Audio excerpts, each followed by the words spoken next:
The other night, I turned on Spy Family for the first time in a while.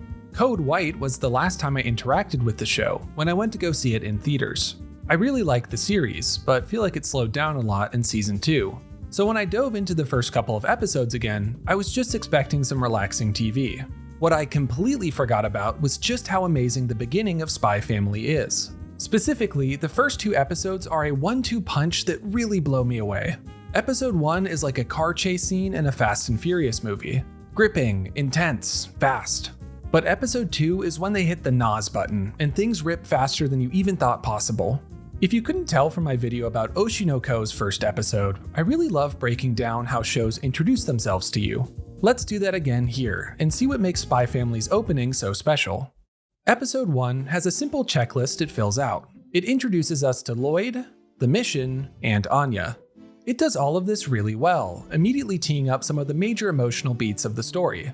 In just the first 4 minutes, we learn that Lloyd is a masterful spy, emotionally closed off, and singularly dedicated to his mission.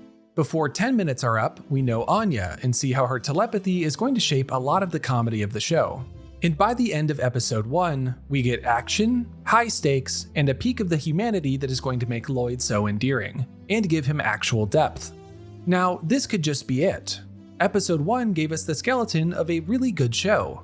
The relationship between Lloyd and Anya has enough there to make something really funny and heartwarming. But the scene after the credits of episode 1 primes us for so much more, and that is of course the need for Lloyd to have a wife for his mission. So this is the on-ramp that episode 1 has created for the show, and it's up to episode 2 to go rocketing off of it. And of course, due to me making a video about it, it does. Episode 2 makes a bold choice right off the bat, and it's one that I love. After a brief scene between Lloyd, Anya, and Frankie, we completely depart from them for the purposes of introducing Yor.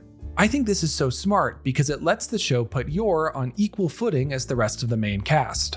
It would have been really easy to have Yor introduced to the rest of the main crew first, and then dole out her story later. But that would put her a step below everyone else in the pecking order.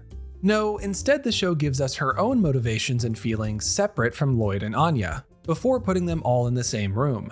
So what do we learn about Yor? She's duty-driven, a bit naive, and she doesn't quite fit in with everyone else. She cares deeply about her little brother and still feels a sense of responsibility for him. We also get to see how much the tensions in this country are dictating everyday life, with Yor being suspicious merely because she isn't dating anyone. Combine these practical realities of living in a Cold War-esque state with Yor's desire to both fit in and support her brother, and of course she is also going to be desperate to find a partner, real or not. The puzzle pieces are all falling into place quite smoothly, and already the pairing of our 3 main characters is inevitable. After this, we see Yor in her job as an assassin.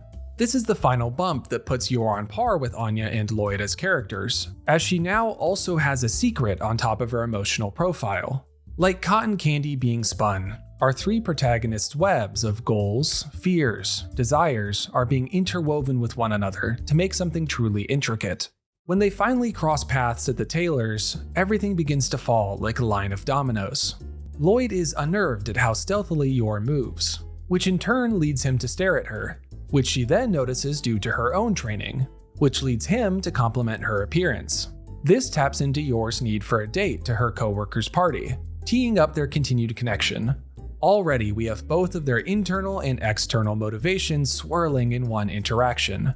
Then Anya comes in from the top rope, showing us how her telepathy is going to both give us a window into the heads of the 2 parents and provide plenty of chances for a laugh.